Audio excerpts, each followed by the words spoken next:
So this is our 26th year here, and as I mentioned in a previous one we did, we have about 105 or so instructors that are coming from all over the world to teach here, and they are the best craftsmen of all of modern time.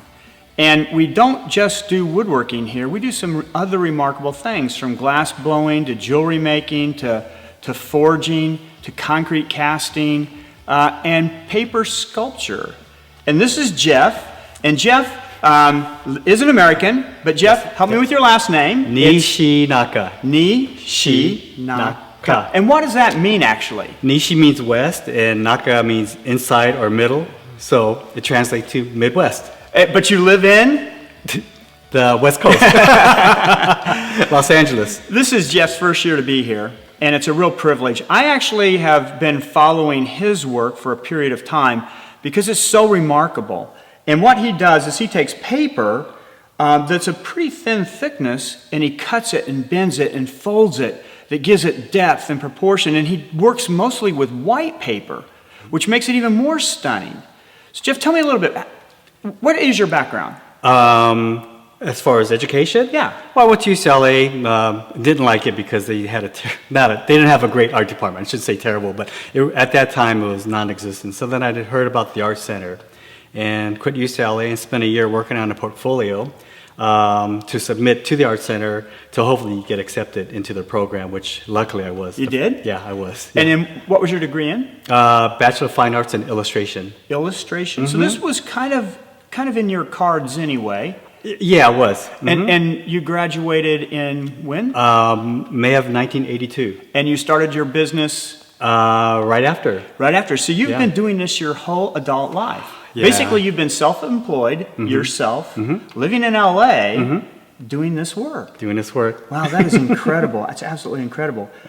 Some of the work that you've done can be very small. Like this. This is an incredible piece, and it probably not going to show up real well. But this work can go anywhere from this small to how big? Oh, the size of a wall. The largest piece was probably, I used to say 20 feet by 20 feet square, but probably more like 40 feet by 40 feet when you consider the background and from very top to bottom.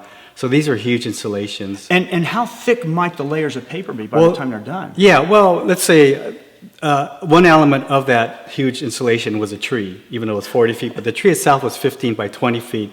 By, I'd say about, just from the back of the tree to the very front, maybe 6 to 9 inches at the most. Whoa. Yeah. How long would something like that take to make? Oh, about 3 months. 3 months. Wow. Yeah. Just cutting piece after piece after piece. After piece. Figuring out layer after layer after layer. Yeah. Fold after fold. How do you know how the light's going to reflect just right to give you the depth of a piece? Well, a lot of times I don't, so I kind of just have to have, just have faith that it'll be lit properly. But as long as I have a general idea that the lighting is coming from above and could somewhat skim across it, then that will create the amount of dimension that it needs. Do you use color? I have used color in the past, yeah, but not so much now. And what would color do to distract from this work? Well, that's exactly what it does. Color tends to flatten it. That's why I decided, from now on, the majority of my work will consist of just mainly white on white pieces, because then you can see the texture of the paper and also see the structural quality of it as you build it up and create the illusion of dimension. I had a chance to see your slide presentation, and in there you were showing some astounding work, and that astounding work goes to really incredible places. Like you do a lot of corporate stuff. Yes, a lot. And so like you might do a piece that's going to become a front cover of a magazine, and all the people are really after is the photo, not so much the work. And your work has been everywhere, all over the world, as a matter of fact, hasn't it? Yeah, so that's just incredible. Is there any one piece that's been like your favorite piece?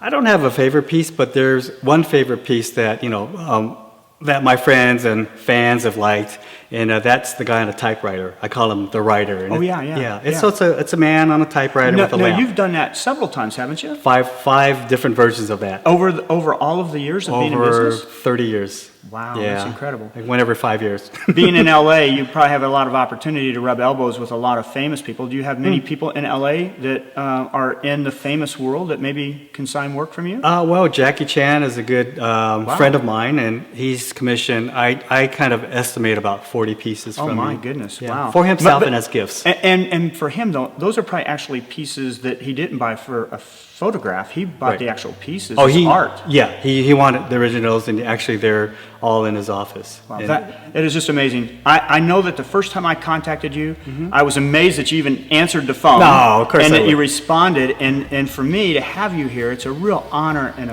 a pleasure for us. Well, and I'm your work flattered. is astounding. And I tell you, you need to learn more about him. What's your webpage? How can people find out more about you and your work? JeffNishinaka.com. Can you spell that out for us? Yes, it's JeffNishinaka.com. And my Instagram is Jeff Nishinaka, at Jeff Nishinaka is my Instagram. And anything I post on Instagram automatically gets pushed forward to Facebook. You have to go look at his work. It's astounding. And it's a real privilege for us to have him here. And I can't too. wait It's my to honor. have you back. I'll be Thank back. you very much. Thank you so much. Thank you.